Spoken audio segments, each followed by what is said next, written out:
오늘 21장부터 28장 이 모든 말씀을 통해서 예루살렘에서 로마까지, 로마에서 땅끝까지라는 제목으로 하나님의 말씀을 선포하려고 합니다. 바울은 지금 21장에 예루살렘에 와서 복음을 전파하다가 핍박을 받고 죄수의 몸으로 묶였지만, 그러나 그 안에 있는 복음은 묶이지 않고 죄수의 몸으로 가는 곳마다 복음을 전파하며 로마까지 갔죠. 그리고 사도행전이 끝난 게 아닙니다. 사도행전은 29장이 있는 거죠. 29장은 이제 우리가, 이 복음을 깨달은 우리가 땅끝까지, 우리가 있는 그 자리에서 땅끝까지 가야 하는 것입니다. 그래야 주님이 오시기 때문입니다. 저는 이 말씀 묵상하면서 주님 앞에 기도했습니다. 주님, 어떻게 이 말씀을 나눴으면 좋겠습니까? 주님이 원하시는 것은 주님이 오시기 전에 여러분이 다 준비되어서 예수 그리스도의 제자의 삶을 살면서 주님이 오신 길을 실제적으로 예배하다가 하나님 나라에 들어가는 것입니다. 그래서 주님 앞에 간절히 기도했죠. 주님, 제가 매번 설교할 때마다 이거 나누고 있습니다. 그래도 주님은 동일하게 또 선포해라. 왜냐하면 이 말씀은 정보가 아니죠. 정보라면 이미 여러분이 다 알고 있는 이야기입니다.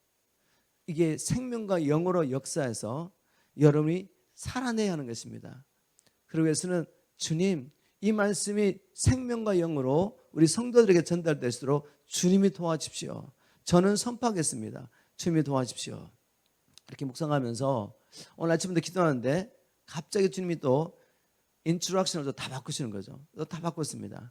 주님이 이런 마음을 주셨어요. 뭘 묵상하게 했냐면, 연세 드신 분들이 우리에게 가끔씩 하는 말씀이 있죠. 인생이라는 것은 인생의 스피드, 인생이 얼마나 빨리 가느냐, 이것은 나이와 관계있다. 다시 말해서 20대는 20마일로 인생이 가는 것 같은데 30대가 되면 30마일로 달리죠.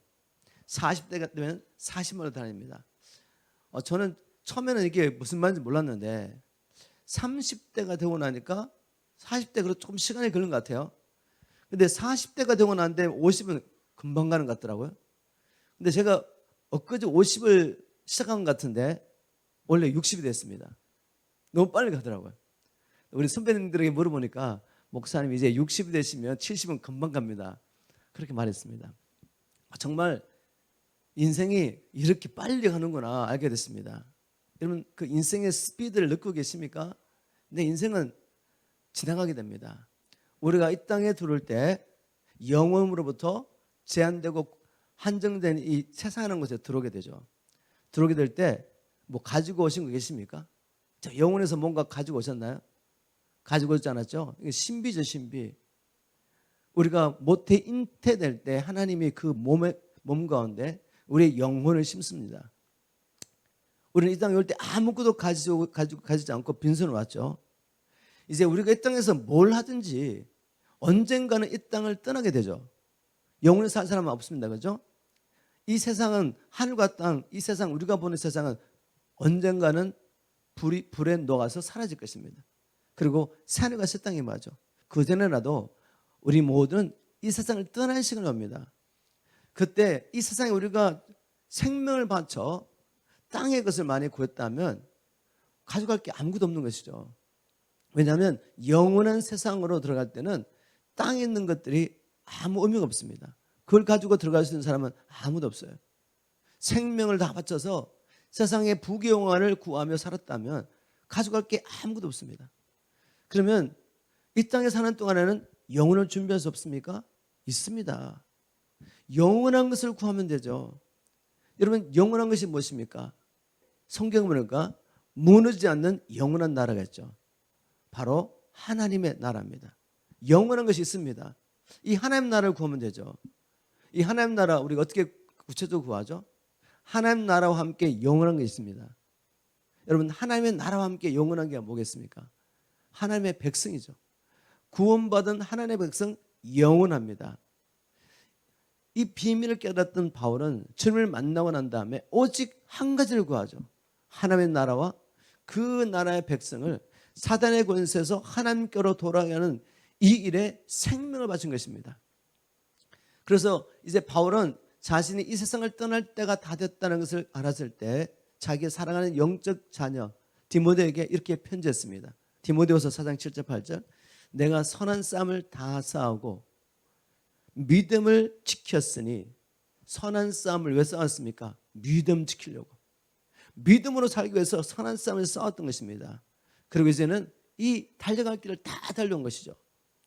믿음을 지켰기 때문에 이제 나를 위하여 의의 면류관이 예비되었으니 라고 확신했습니다. 의의 면류관을 받을 것을 확신했죠. 정말 저와 여러분이 주님 앞에 갔을 때, 하나님 나라 들어갈 때 이 확신을 가지고 하나님 앞에 서기를 주님을 축복합니다. 주님, 제가 이 선한 싸움을 다 싸우고 끝까지 믿음을 지켰습니다. 그래서 의의 면류관 받으시길 주님을 축복합니다. 그리고 바울은 살아있는 동안에 이 잃어버린 영혼, 이 영혼들을 주님 앞에 인도하는 것이 자신의 영광이 될 걸 알았습니다. 자신의 자랑이 될 걸 알았습니다. 그래서 데살로니가 전서에 보면 이렇게 기록하고 있죠. 데살로니전서 2장 19절 20절에 이렇게 기록합니다. 우리의 소망이나 기쁨이나 자랑의 면류관이 무엇이냐? 그의 강림하실 때 우리 주 예수 앞에 너희가 아니냐? 너희는 우리의 영광이요 기쁨이다 라고 고백했습니다. 하나님 나라와 함께 바로 하나님 나라의 백성이 영원한 것이죠. 우리가 이 땅에 사는 동안에도 영원한 것을 위해 살 수 있습니다. 하나님 나라와 그 나라의 백성을 위해서 산다면 바로 하나님이 우리를 통해 구원하신 그 영혼이 우리의 영광이 되며 기쁨이 되며 마지막 날 자랑이 될 것입니다. 여러분, 이 믿음을 살고 계십니까? 우리가 다 부족하지만 하나님을 정말 믿는다면 이 믿음으로 사시기를 주님으로 축복합니다.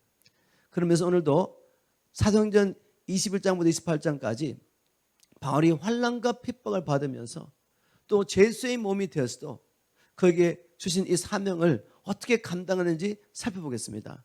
바울의 삶을 통해서 도전을 받고 다시 한번 우리를 불러주신 하나님의 부르심에 합당한 삶을 살기 위해서 오늘 이 시간에 다시 한번 생명을 하나님 앞에 드리고 헌신하는 저와 여러분 되기를 주님 축복합니다.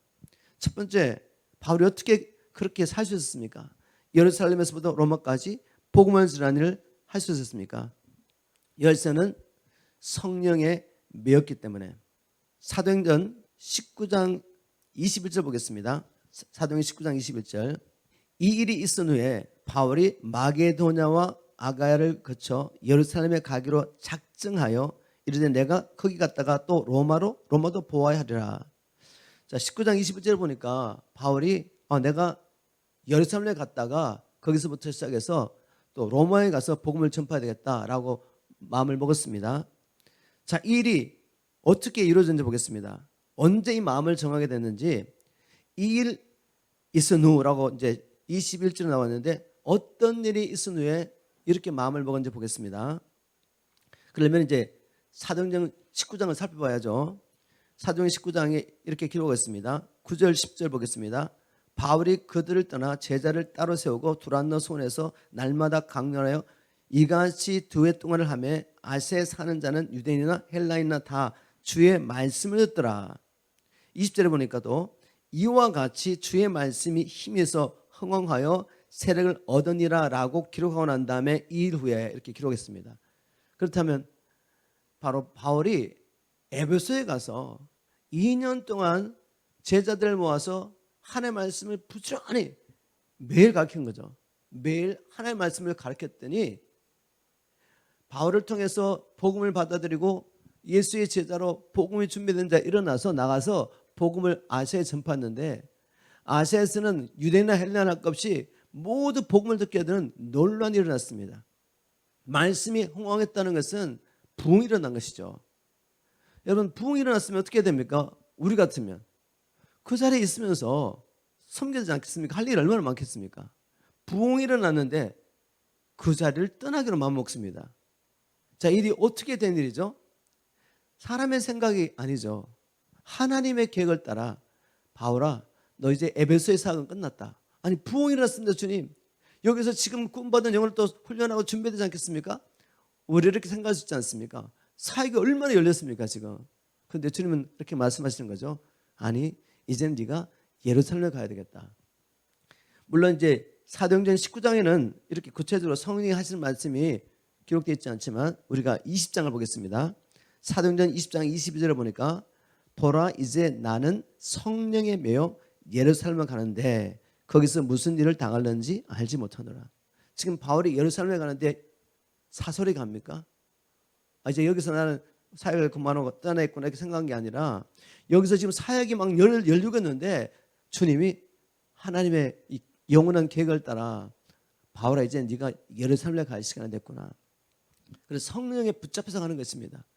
개역 성경에는 성령의 매어라고 이렇게 번역했는데 쉬운 말 성경에 보니까 이렇게 번역했습니다. 나는 거역할 수 없는 성령의 강한 힘에 이끌려 예루살렘으로 올라가고 있다. 성령에 사로잡힌 것이죠. 우리가 세상의 영에 붙잡힐 수도 있고 육신의 소욕에 붙잡힐 수도 있는데 바울이 그렇게 복음을 위해서 하나님 나라를 위해서 주님 만난 후에 오직 한 가지로서 달려갈 수 있었던 것은 그가 성령에 매여 있는 삶을 산 거죠. 성령에 붙잡혀서 한 것입니다. 저와 여러분이 성령에 붙잡혀 되기를 주님은 축복합니다. 예루살렘에 갈 때도 성령에 붙잡혀서 가서 예루살렘에 가면은 환난과 핍박이 있다는 것을 알았지만 그러나 이 은혜의 복음을 증가하는 일을 마치기 위해서는 자기 생명도 아끼지 않고 갔다는 거죠. 바로 성령에 붙잡혀서. 그런데 예루살렘에 갔더니 핍박을 받고 정말 이제 죄수의 몸이 됐습니다. 그런데 하나님 뜻은 무엇이죠? 예루살렘뿐만 아니라 로마까지 가는 것이죠. 성경에 보니까 이렇게 기록했습니다. 로마에 가서 복음을 전한 것도 억지로 어쩔 수 없이 붙잡혔기 때문에 가는 게 아니라 하나님의 계획이었다는 거죠. 23장 11절에 보니까 그날 밤에 주께서 바울 곁에 서서 이르시되 담대하라 내가 예루살렘에서 나의 일을 정언한 같이 로마에서도 정언하여 하리라.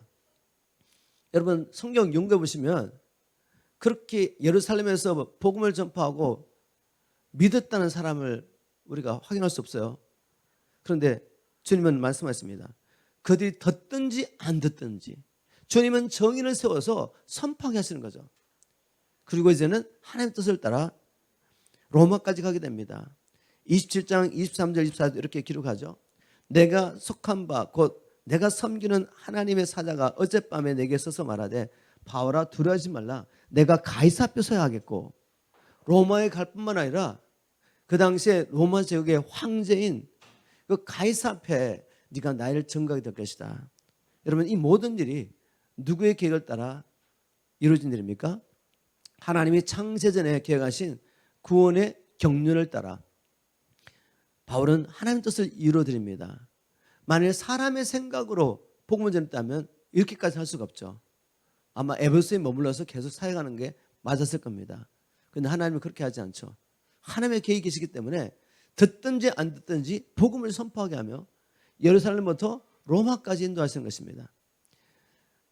자, 여러분 이제 이렇게 듣고 있으면 목사님 바울이 그렇게 살았던 것은 하나님이 한 시대의 사도로 세우셨기 때문에 그렇게 성령에 붙잡혀서 살 수가 있고 성령 인도를 받을 수 있지만 우리는 그냥 평신도지 않습니까? 여러분 그렇게 생각하십니까? 우리는 성령 인도를 받을 수 없습니까? 저는 그렇게 생각하지 않습니다. 우리도 성령의 인도를 따라 살아야 합니다. 여러분 사설이 사시면 안 돼요. 내 마음에 합한 교회를 찾아가서 그냥 내가 원하는 어떤 프로그램을 듣고 그 프로그램을 통해서 만족을 사는 것이 아니라 우리가 이제 남은 생에 어떻게 살아갈 것을 주님 앞에 기도하면서 하나님의 인도를 받고 살아야 합니다.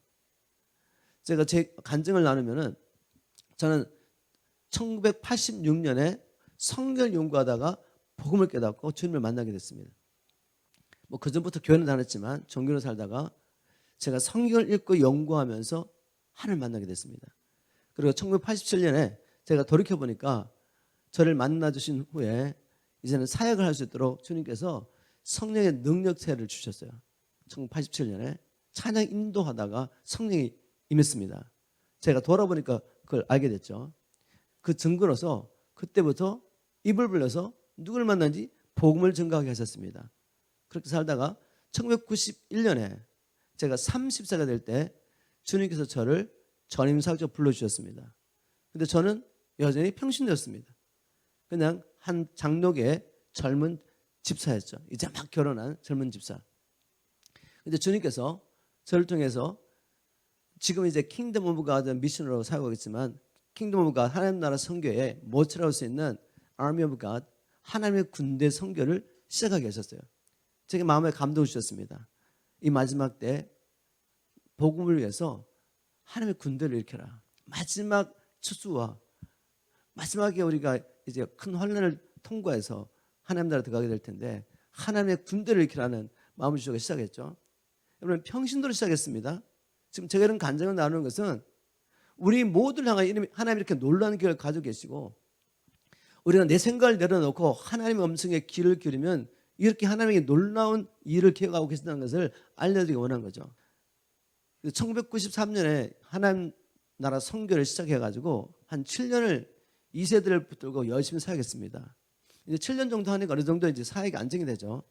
근데 주님께서 갑자기 네가 하는 일을 내려놓고 캘리포니아 가라. 그렇다고 제가 뭐 캘리포니아에 누구 아는 사람이 있는 것도 아니고 캘리포니아 가면 또 새로운 사역을 시작할 수 있는 것도 아니고 지금 잘하고 있는 사역을 내려놓으라고 하시는 거죠. 이해가 잘 안 되죠, 그죠? 또 교회적으로도 저희 장인어른 교회를 섬겼었는데 제 아내는 children ministry 맡고 있었고 저는 EM과 함께 그다음에 이 찬양인도 사역을 맡고 있었습니다. 또 금요일은 중보기도 훈련을 시키고 저희들이 하고 있던 일이 많았던 거죠. 근데 주님이 그걸 다 내려놓으라고 말씀하셨어요. 그래서 순종해서 캘리포니아 왔습니다. 물론 우리가 이렇게 인도받을 때 우리가 중요한 일을 결정할 때는 반드시 몇 가지 통로를 통해서 은혜의 통로를 통해 확인해 봐야죠. 저는 주로 이제 하나님 앞에 기도하다가 하나님이 제 생각 관계없이 어떻게 마음에 감동을 주십니다. 저는 꿈을 잘 꾸지 않습니다. 그냥 머리 대면 그냥 자가지고 아침 일어나는 아주 큰 은혜가 있는데 꿈을 잘 꾸지 않는데 꿈을 주실 때는 의미가 있으세요. 그래서 꿈을 통해 말씀하기도 하시고 뭐 여러 가지 방법이 있습니다. 어쨌든 또 말씀을 통해 이렇게 강하게 말씀할 수도 있고 그렇지만 제가 성령의 감동을 받고 난 다음에 그냥 따라가지 않습니다. 이게 성령의 감동인지 내 생각인지 확인해 봐야죠. 그래서 가장 먼저 가장 가까운 믿음의 동지가 누구죠? 제 아내죠. 제 아내에게 이야기를 나눕니다. 그러면 많은 경우에 제 아내는 왜 갑자기 지금 삶의 변화가 일어나는 게 쉽지가 않잖아요. 그죠? 힘들하지만 기도해보고 주님의 이제 인도를 함께 받게 되죠. 그리고 믿음의 동료들에게 또 물어봅니다.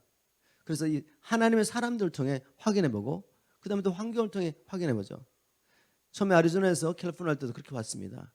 여러분 자마라는 사역 아십니까? Jesus Awakening Movement for America. 제가 아리조나에 있을 때부터 1990년 처음에 자마가 시작 때부터 저는 그냥 평범한 집사인데 거기 세미나 강사로 컨퍼런스 세미나 강사로 가게 됐어요. 이것도 하나님의 계획이죠. 근데 자마에 인바브되어 있었는데 그래도 이제 3년마다 한 번씩 큰 대회를 했지 자마가 무슨 센터가 있었던 거 아니죠. 근데 제가 2001년에 캘리포니아에 이사 오고 난 다음에 갑자기 자마 센터를 시작하게 됐어요. 근데 센터를 뭔가 훈련을 시켜야 되잖아요. 그래서 저를 불러가지고 그때 제가 이제 중보기도 학교라는 이 교재를 가지고 훈련을 하고 있었기 때문에 전사에 모셔가지고 함께 센터 사역하자고 센터 사역이 시작됐죠.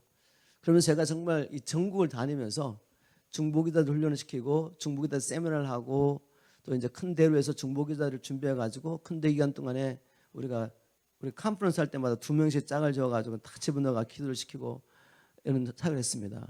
그러면서 이제 마침내 처음에는 이 자마가 Jesus Awakening Movement for America 북미 영적 대각성 운동이었습니다.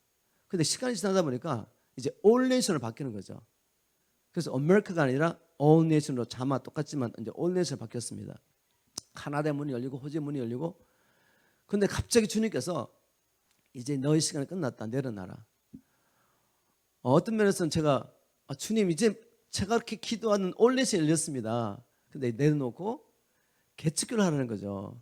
여러분 개척교회는 한 명대로 시작하는 겁니다. 정말 한 가정 들고 제가 시작했죠. 근데 인간적으로 보면은 이게 효율성이 없는 사역 같잖아요, 그죠?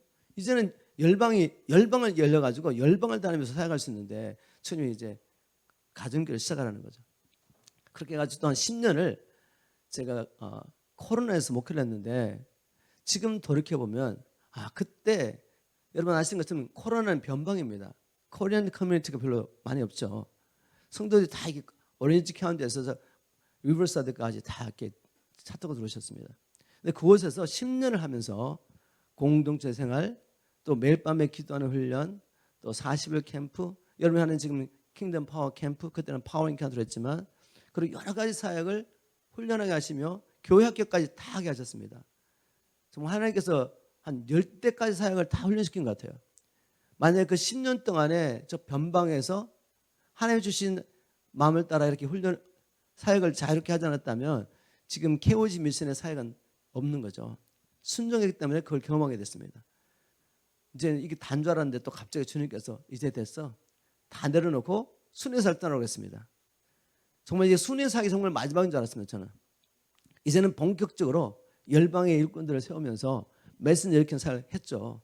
그리고 한국에다가 센터 하려고 집까지 다 마련해놓고 센터를 위한 모든 준비를 다 했습니다. 사람도 준비했고 후원자도 찾았고 어떤 형제는 제가 그냥 하겠다 하면 되는 거죠. 근데 주님이 갑자기 이제 됐어. 너 다시 캘리포니아라고. 아 주님, 이제 지금 막 집도 준비하고 계약도 해놨고 안 됩니다. 막 이렇게 말씀드렸는데 제가 다른 건 몰라도 제 아내를 설득시킬 방법이 없더라고요. 2017년에 이제는 이사를 하려고 다 준비해놓고 집까지 다 마련했는데 갑자기 2017년 2월 달에 일본에서 사역하는데 꿈을 주시는 거죠. 개척해야 되는 꿈을 주시는 거죠. 자, 어쨌든 여기 와야 되는데 우리 후원자들도 설득시켜야 되고 특히 제 아내를 설득시켜야 되는데 주님, 저는 설득시킬 방법이 없습니다. 주님이 확실하게 이게 내 생각이 아니라 주님의 생각하는 것을 보여주십시오. 지금 정말 초자연적으로 많은 증거를 주셨는데 제 아내도 그 증거 앞에 이건 주님이 하신 일이라고 자기도 동의할 수밖에 없는 일이 있었지만 한 가지 정말 확증을 준 게 제 딸 알린이었습니다. 제가 알린한테 다시 교회 개척한다는 말하기가 제일 힘들었어요. 왜냐하면 여러분 교회 개척 쉽지가 않습니다. 나중에 제가 교회 개척 한 10년 하다가 순회사 갈 때 애들하고 같이 이제 교제하다가 알게 된 건데 그제서 애들이 고백하더라고요. 아빠, 우리가 교회 개척하면서 이런 일이 있었고 그걸 말하면 자기들이 많은 상처를 받았다는 얘기를 하더라고요. 그래서 제가 아니 왜 그때 이야기 하지 않았냐고 그랬더니 아빠도 목회하면 정말 힘든데 우리가 이 어려운 이야기 하면 아빠 엄마가 얼마나 힘들겠냐고. 정말 감사했지만 마음이 정말 아팠거든요. 그런데 다시 교회 개척한다 그러면 큰딸은 이미 홍콩에 가서 선교하고 있었지만 막내가 어떻게 할까 어렵고 그 다음에 또 여러분도 아시는 것처럼 우리 알린이 메디컬 이슈가 있습니다. 그래서 캘리포니아에서 미주리로 이사하고 난 다음에 2년 동안 메디컬 커버가 안 돼가지고 아주 힘들었거든요. 다시 와서 그 과정을 지나간다는 게 너무 어려워가지고 힘들었는데 제가 조심스럽게 알린에게 말했더니 알린이 너무 좋아하는 거예요. 그래서 깜짝 놀라가지고 아니 왜 그걸 좋아해? 지금 교회 개척한다는 왜 좋아하냐고 그랬더니 아빠 내가 하나님 앞에 기도를 했다네요. 자기가 기도를 했대요. 그래서 무슨 기도했나 했더니 캘리포니아에서 미주리 이사를 가니까 친구가 없어서 너무 힘들었대요. 2년 동안. 그래서 2년 지나고 난 다음부터 기도를 하기 시작한 거예요. 하나님 앞에 하나님 우리 캘리포니아 이사 가게 해달라고. 근데 주님 응답을 안 하시더래요. 그래서 기도를 바꿨대요. 하나님 정말 우리가 캘리포니아 가는 게 주님의 뜻이라면 아빠가 캘리포니아에서 교회 개척하게 해주십시오. 이렇게 기도했대요. 그런데 내가 교회 개척한다니까 너무 좋아하는 거죠. 그래서 제가 이건 정말 하나님이 하신 일이다. 우리 알린이 캘리포니아에서 다른 데도 아니고 왜냐하면 제가 한국에도 할 수도 있고 달라스에 할 수도 있었고 또 제가 살고 있던 미주리도 할 수 있는 거죠. 그래서 달라스 아니면 저는 사실 한국 가려고 그랬습니다. 그런데 하나님이 캘리포니아 말씀하셨거든요. 그것까지 우리 알린 앱을 통해 확인해 주셨습니다. 제가 이런 간증을 여러분에게 나누는 거 아시겠죠? 저 평범한 사람입니다. 여러분 아시는 것처럼 평범한 사람입니다. 그런데 우리 안에 다 성령이 계십니다. 성령이. 예수를 믿는 모든 거듭난 자에게 성령이 계시고 그분은 우리를 이끌어주기 원하시고 우리가 할 수 없는 크고 비밀한 일을 우리에게 보여주시며 우리를 통해서도 놀라운 일, 여러분 한 분 한 분을 통해 놀라운 하나님 나라 역사를 이루기 원하시는 거죠. 그분을 신뢰하시고 그분에게 부르주시고 그냥 살지 마시고 하나님 앞에 기도하시면 여러분 한 분 한 분을 통해 하나님 놀라운 구원의 역사를 이룰 줄을 저는 믿습니다. 이제 한번 적용을 한번 해보겠습니다. 나는 예수님을 나의 주님과 구주로 믿고 난 후에 특별히 나의 인생에 중요한 결정을 할 때 성령의 인도를 따라갔습니까? 한번 물어보십시오. 아니면 내 소견에 좋은 것을 따라갔습니까? 그럼 어떻게 살고 계십니까? 정말 성령의 인도를 받고 계십니까? 아니면 내 소견에 좋은 대로 살고 계십니까? 어떻게 확인할 수 있냐면 열매를 보면 되죠. 열매를 보면 육신의 일은 사망에 이르게 됩니다. 그런데 영의 일, 성령을 쫓아가면 어떻게 되죠? 생명과 평안이 있는 것입니다. 한번 여러분 자신에게 물어보십시오. 자, 그 다음에 이제 두 번째 나눌 이야기 아주 중요하죠. 성령의 인도를 받아도 성령의 인도를 잘못 해석하면 그게 또 육신의 일이 됩니다. 이게 무슨 말인지 제가 한번 나눠보겠습니다. 바울은 분명히 지금 성령에 매여서 예루살렘에 가고 있죠. 그런데 또 성령의 감동을 받은 많은 제자들이 바울을 말렸습니다. 예루살렘에 가면은 환난과 핍박했다고 가지 말라고 성령의 감동을 받고 말린 거죠. 자, 한번 보겠습니다. 사도행전 21장 4절. 제자들을 찾아 거기서 이르를 머물더니, 지금 이제 예루살렘을 가면서 일어난 사건입니다. 이게 마음을 정하고 예루살렘을 가면서 19장에서 마음을 정했죠. 하나님의 감동을 받고 이제 예루살렘을 가면서 21장에 보니까 제자들을 찾아 거기서 이르를 머물더니 그 제자들이 성령의 감동으로 바울더러 예루살렘에 들어가지 말라 하더라. 성령의 감동으로 예루살렘에 가지 말래요. 또 21장 10절에 보니까 여러 날 머물러 있더니 아가보라 하는 한 선지자가 유대로부터 내려와 우리에게 와서 바울의 띠를 가져다가 자기 수족을 잡아매고 말하기를, 성령이 말씀하시되 예루살렘에서 유대인들이 같이 이띠 임자를 결박하여 이방인의 손에 넘겨주려 하거늘 우리가 그 말을 듣고 그곳 사람들과 더불어 바울에게 예루살렘으로 올라가지 말라고 권하니. 여러분, 이거 어떻게 해석해야 되죠? 분명히 바울도 성령에 매여서 예루살렘에 가고 있고 또 많은 제자들과 선지자들이 한결같이 뭐라고 말합니까?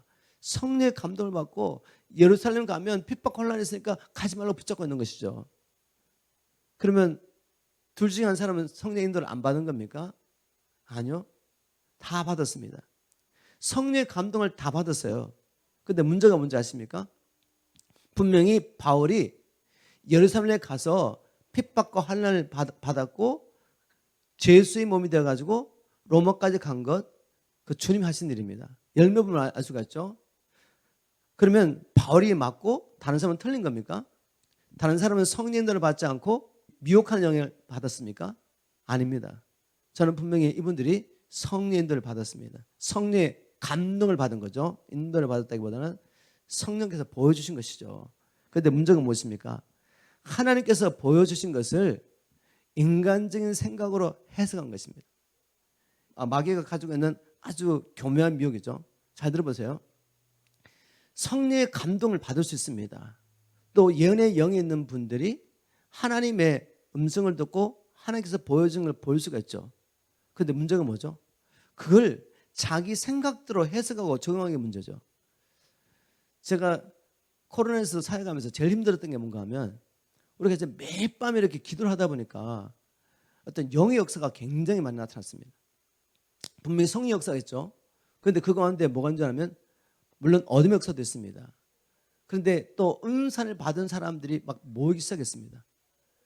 그리고 우리가 처음에 이제 파워인카운트로 사용할 때 이 중보자들 팀을 데려가서 열심히 기도하며 영적 전쟁을 하는데 그 가운데 물론 하나님께서도 그들을 통해 역사하셨지만 은사를 가지고 계신 분이 하나님께서 보여주신 것을 해석을 잘못해가지고 아주 어려움을 많이 당했죠.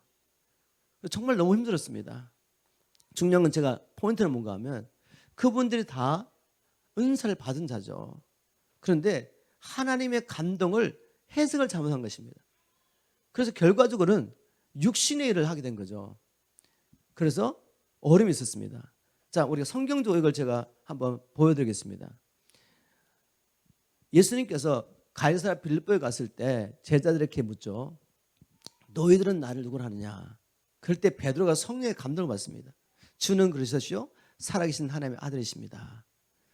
주님께서 너무 기뻐하시며 베드로를 칭찬하시고 천국 열쇠를 주시면서 네가 무엇이 이 땅에서 풀면 하늘에서 풀리고 이 땅에서 매매 매일 것이다고 말씀하시고 이제 자신이 그리스도인 것이 제자들에게 성령을 통해 알려주고 난 다음에 하나님의 놀라운 계획을 지금 제자들에게 말씀하십니다. 다른 사람들이 아니라 제자들에게. 마태복음 16장 21절 보면 그때로부터 언제로부터 자신이 성령을 통해 그리스도라고 알려주고 난 다음부터 제자들에게 인자가 예루살렘에 올라가서 장로들과 제사장들과 이 서기관들 정교수들에게 핍박받고 죽어야 하리니 그리고 3일 만에 부활할 거라고 하나님의 놀라운 구원 계획을 계시해 주십니다. 알려주시죠. 누구에게? 제자들에게. 근데 또 베드로가 그렇게 말합니다. 주님 안 됩니다. 그렇게 할 수 없습니다 하고 주를 막습니다. 자, 여러분 어떻게 보면 예수님께서 베드로에게 그리고 제자들에게 하나님의 놀라운 구원 계획을 알려주신 거죠. 그것도 하나님의 기록된 말씀을 이루시기 위해서. 이 계시를 받았는데 해석을 잘못하는 거죠. 아니 주님은 메시아시니까 우리가 기다리던 그리스도이십니다. 그러니 저 로마 제국을 무너뜨리시고 하나님의 백성들을 해방시키시고 이 하나님의 백성이 열방을 다스리는 그리스도의 왕국을 이루셔야 됩니다 하고 해석한 거죠. 그런데 하나님의 계획은 뭐죠? 우리를 눈에 보는 물리적인 세상의 권세에서 해방시키는 것이 아니라 우리를 죄와 사단의 권세에서 해방시키셔서 이 땅에서뿐만 아니라 영원한 하나님 나라 백성들에게 하는 것이죠. 그 일을 위해서는 하나님의 구원 계획을 따라 예수님이 권한을 받고 죽으셔야 하는 것입니다. 그 일이 먼저 일어나야 되는 것이죠. 그런데 이걸 인간적으로 해석한 거죠. 아니 우리가 모든 것을 버리고 주님이 그리스도라고 믿고 여기까지 따라왔는데 주님이 죽으시면 어떡합니까? 그리고 인간적으로 주님이 너무 사랑하는데 주님이 죽으실 수 없습니다. 제가 생명 걸고 주님 죽으신 걸 막겠습니다. 문제가 무엇입니까? 왜 이렇게 됐죠? 베드로가 23절에 이렇게 주님이 꾸짖으시죠. 먼저 사단아 내 뒤로 물러가라고 선포하시면서 베드로야 네가 왜 하나님의 일을 생각하지 않고 사람의 일을 생각했느냐. 여러분 얼마든지 우리가 하나님께 계시를 받고도 인간적인 생각을 가지고 그걸 해석할 수 있다는 거죠. 그래서 결국은 분명히 놀라운 계시를 받았는데 다른 사람은 받지 않는 놀라운 계시를 받고 그걸 가지고 잘못 해석해서 오히려 하나님의 일을 거스르는 것이죠. 여러분 교회 안에 이런 분들이 왜 없겠습니까? 주님이 3년 반 동안 훈련시킨 제자들 가운데 이런 일이 일어나는데 이런 일이 있습니다. 그러면 그렇다고 이 은사들을 우리가 부정해야 됩니까? 아니죠. 하나님께서 교회 유일 외주신 이 은사들을 우리가 장려하고 격려하고 사용하도록 해야죠. 그렇지만 무엇이 필요합니까? 우리가 주님 안에서 성숙하고 성장해지는 일이 필요하죠. 늘 하나님의 뜻이 무엇인지 부지런히 경건을 훈련하는 일이 너무나 필요합니다. 내가 주님의 감동을 받고 뭔가를 받지만 이것을 어떻게 해석하고 어떻게 적용하는 것이 주님의 뜻인지 하나님의 큰 그림 안에서 우리가 해석해야죠. 그래야지 하나님의 놀라운 은사를 받고 마귀의 쓰임 받지 않습니다. 저와 여러분이 죽을 때까지 말씀 읽고 훈련하는 일을 멈추지 말아야 되는 이유가 바로 여기 있습니다. 우리 중에 아무도 나는 더 이상 경건 훈련할 필요 없어라고 말해주는 사람 아무도 없죠. 나 성경 다 외우고 있어. 그래도 여러분은 계속 훈련해야 합니다. 왜냐하면 하나님이라는 분은 우리가 영혼을 통해서 알아갈 뿐이죠. 성령의 감동으로 기록된 이 성경을 우리가 죽을 때까지 어떻게 다 이해하겠습니까? 우리의 믿음의 분량만큼 하나님께서 열어주는 것뿐이죠. 주님 오신 그날까지 주야로 하나님의 말씀 묵상하며 하나님의 뜻을 살피는 일, 이것이 그렇게 중요합니다. 적용 한번 해보겠습니다. 현재 나의 삶은 과거에 내가 주야로 묵상한 것에 대한 열매이며 현재 내가 주야로 묵상하는 것은 나의 미래가 될 것입니다. 그렇다면 나는 어떤 미래를 선택하며 살고 있습니까? 여러분 지금 여러분의 미래를 여러분이 선택하시는 거죠. 원리는 뭐죠? 그 사람의 마음의 생각이 어떠한 즉 그 위인도 그러하다. 내가 지금 묵상하는 것이 나의 미래라는 거죠. 그렇다면 지금 여러분이 늘 세상의 염려, 근심, 걱정, 세상의 일을 늘 생각하고 사신다면 그게 여러분의 미래입니다. 죽을 때까지 그렇게 사시겠습니까? 생각을 바꾸셔야죠. 하나님의 계획과 뜻을 여러분을 향하신 하나님의 놀라운 계획을 날마다 말씀 가운데 찾아서 그것을 묵상하고 그것을 입으로 선포하며 하나님 나라 이루어가지 않겠습니까? 이렇게 주님의 뜻을 생각하며 주의 나라 이루어가는 저와 되기를 주님을 축복합니다. 자, 바울이 하나님의 말씀에 순종하여 예루살렘에 가서 말씀대로 핍박을 받고 이제 죄수의 몸이 됐습니다. 그러고 난 다음에 주님이 하신 일이 뭐죠? 바로 죄수의 몸으로 자유인으로서는 할 수 없는 일을 하게 하신 거죠. 자유인으로 다닐 때는 만날 수 없는 사람들, 복음을 전할 수 없었던 그 사람들에게 하나님은 바울이 죄수의 몸이 되고 난 다음에 만나게 하시고 선포하게 했습니다. 제일 먼저 사도행전 22장에 유대인들에게 핍박을 당하면서 죽을 상황이 됐죠. 그때 하나님께서 로마 천부장의 마음을 감동해가지고 지금 예루살렘에 소동이 났다는 이야기를 듣게 하고 자기 군대를 들고 와서 바울을 구원합니다. 그러고 다음에 바울이 부탁하죠. 내가 말할 수 있게 해달라고.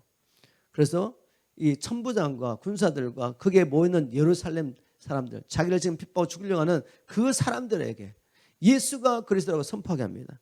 그게 바로 주님께서 네가 예루살렘에서 나를 증거하리라 라고 하신 말씀을 이룬 거죠.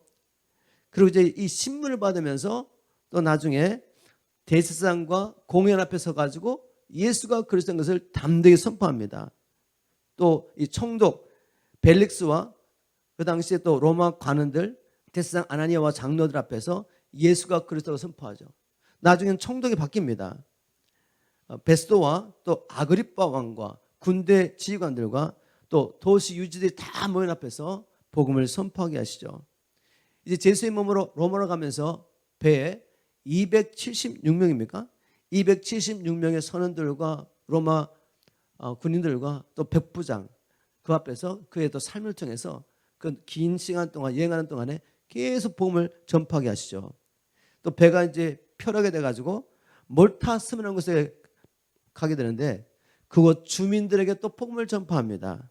나중에는 로마에 와서 로마 가이사궁에서 복음을 전파하게 되는데 2년 동안 새 집을 빌려가지고 2년 동안 머물러 있으면서 제수의 몸으로 그를 찾아오는 모든 사람들에게 하나님 나라와 예수 그리스도를 선포하는데 막는 사람이 없었습니다.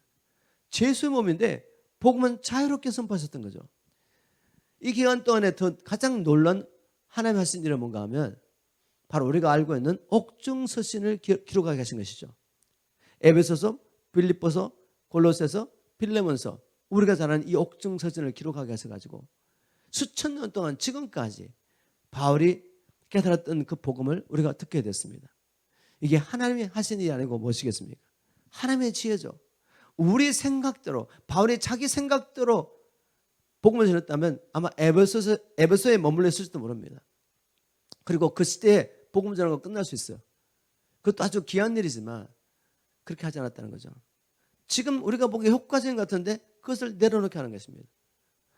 저는 2017년에 여기 와서 교회 개척하면서 이제는 정말 여기서 놀라운 일이 막 일어날 줄 알았습니다. 그런데 2년, 3년이 지나도 제가 생각했던 그런 놀라운 일이 일어나지 않는 거죠.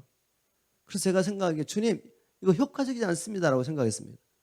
지금 열방에서 목회자들, 사역자를 모아놓고 사역해도록 부탁하고 있는데 가지도 못하고 이게 효과적이지 않는 것 같습니다. 그죠? 그러나 저는 제 경험을 통해서 보면 하나님의 말씀에 순종을 하면 결과적으로는 하나님께서 그 일을 함정의 선을 이루시고 제가 생각하지 못했던 일들을 하게 하시는 것을 제가 본 거죠. 30년 동안 그걸 경험했습니다. 그래서 저는 확신합니다.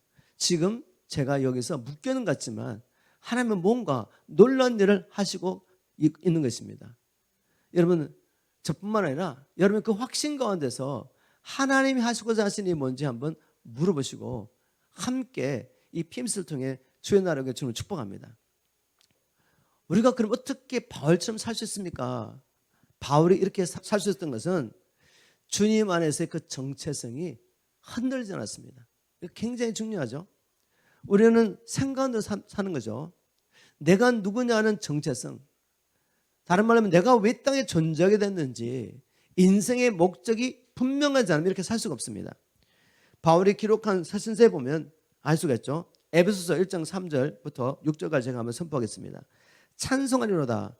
하나님 곧 우리 주 예수 그리스도의 아버지께서 그리스도 안에서 하늘에 속한 모든 신령한 복을 우리에게 주시되, 그리스도 안에 있기 때문에 여러분이 예수를 믿고 주님 안에 있다면 하늘의 신령한 복을 다 받았다는 거죠. 왜 우리를 하나님 이렇게 복되게 하셨습니까? 바울이 말합니다. 곧 창세전에 그리스도 안에서 우리를 택하사 우리로 사랑 안에서 그 앞에 거룩하고 흠이 없게 하시려고 그 기쁘신 뜻대로 우리를 예정하사 예수 그리스도로 말미암아 하나님의 아들들이 되게 하셨으니. 바로 이겁니다. 바울은 뭘 믿었다고요? 영원히 마귀의 종론하다가 하나님의 진노를 받을 수밖에 없는 우리를 하나님이 자기 아들의 생명을 주시면서 우리가 지불할 수 없었던 이 죗값을 지불하게 하시고, 그리스도 예수 안에서 우리가 죄 용서 받을 뿐만 아니라, 그래서 죄와 사단의 권세에서 해방되고 하나님의 진노에서 구원받는 것뿐만 아니라 이제는 그리스도 안에서 무엇이 되게 하셨다고요? 예수님처럼 하나님의 아들들이 되게 하셨다는 거죠. 여러분, 정말 이 복음이 풀어진다면, 하나님의 놀라운 사랑과 은혜가 우리에게 성령을 통해 실체가 된다면 바울처럼 살게 됩니다. 저는 이게 가장 중요하다고 생각합니다. 저 자신을 위해서 기도할 때, 여러분을 위해서 기도할 때, 주님, 우리가 예수 안에서 어떠한 존재인 것을 알게 도와주십시오. 우리가 예수 안에서 어떤 은혜와 사랑을 받은 자인 것을 알게 도와주십시오. 우리는 죽은 헐그로 돌아설 수밖에 없는 미천한 피조물인데, 하늘과 땅을 창조하신 하나님께서 우리 안에 하나님의 형상으로 지음받은 뭔가가 있는 것입니다. 그래서 하나님이 우리를 이토록 사랑하셔서 우리가 받을 수 없는 이 은혜와 사랑을 받게 하신 것이죠. 자기 아들의 생명을 주시면까지 우리를 험도 없고 티도 없는 하나님의 아들로 세워서 하나님의 나라를 우리에게 그리스도와 함께 상속하기를 계획하셨습니다. 주님, 우리가 이 하나님의 놀라운 은혜와 사랑이 실체가 된다면 하나님을 사랑함으로 주님의 계명에 순종할 수밖에 없다는 생각을 합니다. 바울은 이 사랑에 붙잡힌 것입니다. 이 하나님의 말씀에 붙잡혀버린 거죠. 바울은 이렇게 말합니다. 로마서 8장 14절 15절에 무릇 하나님의 영으로 인도를 받는 사람은 곧 하나님의 아들이라. 너희는 다시 무수하는 종의 영을 받지 아니하고 양자의 영을 받았으므로 우리가 아빠 아버지라고 부르짖느니라. 예수 믿는 사람들, 예수를 믿음으로 거듭난 사람들은 다 무엇을 받았다고요? 하나님의 아들의 영을 받은 자입니다. 여러분, 하나님의 아들의 영을 받았다면 어떻게 사는 것이 마땅하죠? 우리는 육신으로서는 이렇게 살 수가 없어요. 그래서 하나님께서 우리를 구원하시고 하나님의 아들의 영을 주신 것입니다. 자, 이렇게 생각하면 쉬울 것 같습니다. 여러분, 세상의 영이 우리 안에 들어오면 어떻게 삽니까? 세상의 영이 들어오면 세상의 일을 생각합니다. 늘 세상의 일을 생각하다 보니까 세상의 일을 하며 사는 거죠. 이렇게 살면 영원히 죽을 수밖에 없으니까 하나님께서 우리에게 아들의 영을 보내신 것입니다. 그렇다면 아들의 영이 우리 안에 들어와서 우리를 충만하게 한다면 어떻게 되겠습니까? 아들의 영을 받은 자는 아들의 일을 생각할 수밖에 없어요. 아들의 일이 뭐겠습니까? 아버지의 나라 회복하는 것이죠. 아버지의 나라를 회복하기 위해서 하나님의 택하시고 사랑하신 저 잃어버린 영혼을 구원한 일, 이것만 늘 생각하시는 것입니다. 아들은 늘 이걸 생각했습니다. 그래서 바로 그 일을 했죠. 성령과 능력으로 기름 부음 받고 가는 곳마다 복음을 전파하며 망에 눌린 모든 자를 구원하다가 결국 자기가 사랑하는 이 영혼들을 살리기 위해서 대신 십자가에 생명을 쏟으시는 일을 하신 것이죠. 우리가 만일 아들의 영을 받은 자라서 우리가 이 아들의 영을 소멸하지 않는다면, 아들의 영이 우리 안에 충만해진다면 아들의 일을 생각하며 아들의 일을 할 수밖에 없는 것입니다. 여러분, 우리가 바울처럼 사는 길은 바로 이것이죠. 가장 근본적이고 기본되는 복음을 깨닫는 것입니다. 하나님께서 우리를 위하여 행하신 일, 자기 영광을 위해서 우리에게 행하신 이 놀라운 일을 더 깊이 날마다 깨닫는 것입니다.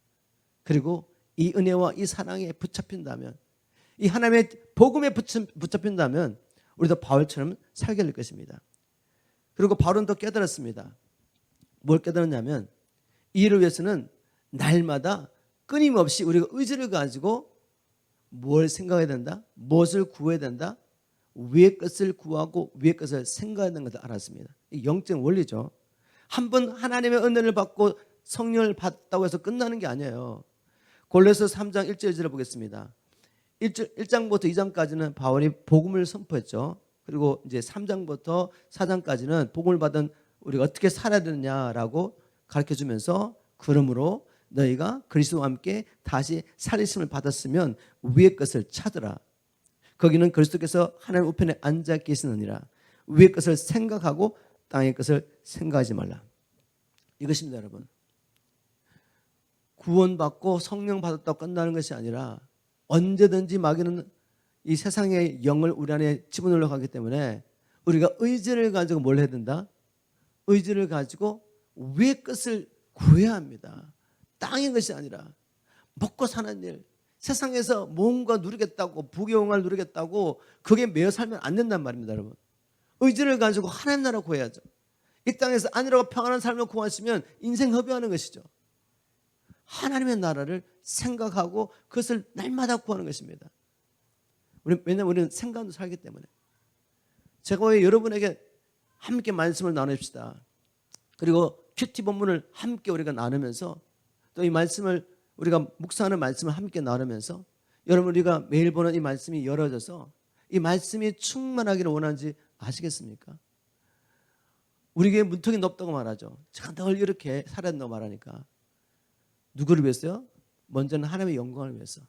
여러분이 그렇게 살아야지 하나님의 영광을 받으십니다. 예수님께서 여러분을 위해서 죽으신 목적대로 살아야지 아버지가 영광을 받으시는 거죠. 아버지의 영광을 위해서. 아버지의 영광 무엇과 직결됐습니까? 우리의 생명과 행복과 직결되어 있습니다. 하나님의 영광이 우리의 삶을 통해 하나님의 영광을 받으셔야지 그것이 우리에게는 생명과 행복으로 기쁨으로 주어지는 것이죠. 여러분 꼭 주의를 늘 생각하고 묵상하기를 주님을 축복합니다. 그리고 바울은 말합니다. 이제는 날마다 너희 몸을 의의 병기로 드려라.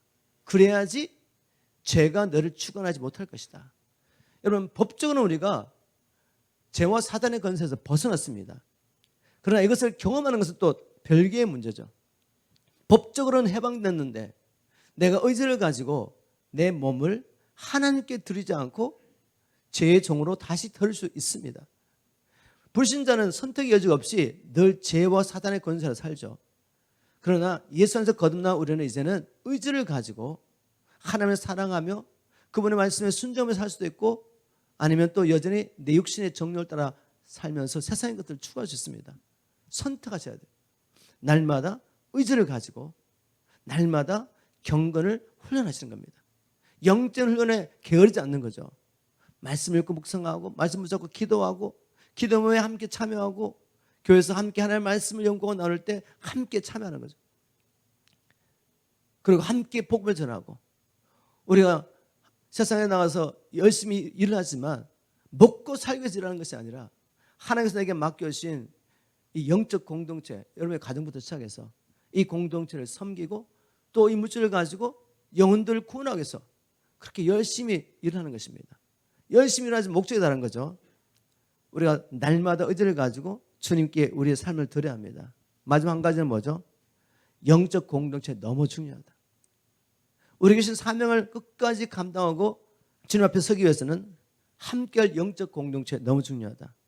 왜냐하면 전도서 이렇게 기록하고 있습니다. 4장 9절부터 12절 두 사람이 한 사람보다 나으면 그들이 수고함으로 좋은 상을 얻을 것입니다. 혹시 그들이 넘어지면 하나가 그 동물을 붙들어 일으키느니와 홀로 있어 넘어지고 붙들어 일으킬 자가 없는 자에게는 화가 있으리라. 12절에 한 사람이면 패하겠으나 두 사람이면 맞설 수 있나니 세 겹줄은 쉽게 끊어지지 아니하느니라. 영적 공동체 너무 중요하죠. 요즘 사람들이 제게들은 전화가 많이 옵니다. 목사님, 갈 만한 교회가 없습니다. 그래서 가난안 교인이 되더라고요. 가난안 교인. 가난안 교인이 뭐죠? 교회 안 나가 가난안 교인이 됐습니다. 저는 그렇게 말합니다. 가난안 교회는 성경적이지 않습니다. 왜냐하면 예수를 믿는 그 순간에 우리는 몸의 지체가 되기 때문입니다. 몸을 떠난 지체는 죽을 수밖에 없죠. 하나님께서 모든 지체에게 그리스도의 몸된 교회를 세우라고 언산을 주셨는데 그 언산은 몸이 없으면 발휘할 수가 없는 것이죠. 여러분, 영적 공동체, 교회 온전하지 않지만 너무나 중요합니다. 병들고 연약한 몸이지만 몸이 있어야 살 수가 있는 것이죠. 우리는 각자가 우리 모두가 필요한 것입니다. 함께 은사를 발휘해서 서로를 세우고 또 함께 복음을 전가하며 하나님의 나라를 이루는 것이 주님의 계획입니다. 자, 제가 말씀 뵙겠습니다. 여러분, 우리는 언젠가 이 몸을 벗고 주님 앞에 서게 됩니다. 네, 주님의 말씀은 분명하죠. 너희가 생명을 잃으면 영원히 얻을 것이지만 너의 생명을 버리지 않으면 영원히 잃어버리게 된다. 예수를 믿는다고 하면서도 자기를 위해서 산 자는 생명을 잃어버릴 거라고 주님 말씀하셨습니다. 그러나 복음과 그리스도 위해서 생명을 내어놓으면 살 것이라고 말했습니다. 여러분, 이 말씀을 믿으시죠? 머리로만 이해하지 마시고 살아내십시오. 제가 높은 기준을 성도들에게 제시하는 것이 아니라 이게 주님의 말씀입니다. 지금 여러분의 생명은 누구를 위해서 살아내는 생명입니까? 여러분 자신을 위해서? 아니면 주를 위해서, 하나님을 위해서? 그걸 가지고 주님은 심판하시겠대요. 근데 우리가 그 심판을 두려서 주를 위해서 사는 것이 아니라 그럼 억지로 살아야 되잖아요. 그건 너무 힘든 일이죠. 오늘 말씀을 통해서 우리가 이렇게 살아낼 수 있는 가장 기본적인 원리, 기본적인 것은 뭔가 하면 바로 내가 그리스도 안에서 누구인지를 발견하는 것입니다. 내가 어떻게 구원을 받아서 하나님의 자녀가 되었는지, 왕 같은 재상이 되었는지, 이 은혜와 사랑이 우리 안에서 풀어진다면 그건 자연스러운 결과라는 거죠. 이렇게 살 수 있도록 우리가 날마다 하나님의 일을 생각하고 하나님의 일을 우리 입으로 선포하며 살 수 있도록 여러분 겪는 훈련한 일에 실패하지 않게 주님을 축복합니다. 공동체가 함께 모여서 주님의 나라를 이루어가는 이 일 소홀히 하지 마시고 힘쓰시길 주님을 축복합니다. 그래서 우리가 바울처럼 우리도 이렇게 고백하셨으면 좋겠습니다. 내가 선한 싸움을 싸우고 달려갈 길을 마쳤으니 오직 나를 위하여 의의 면류관이 예비되었노라. 우리가 이 세상을 하직할 때, 떠날 때 우리 주위에 있는 믿음의 공동체들에게, 우리 자녀들에게 이렇게 고백하고 하나님 앞에 나아갈 수 있기를 주님으로 축복합니다.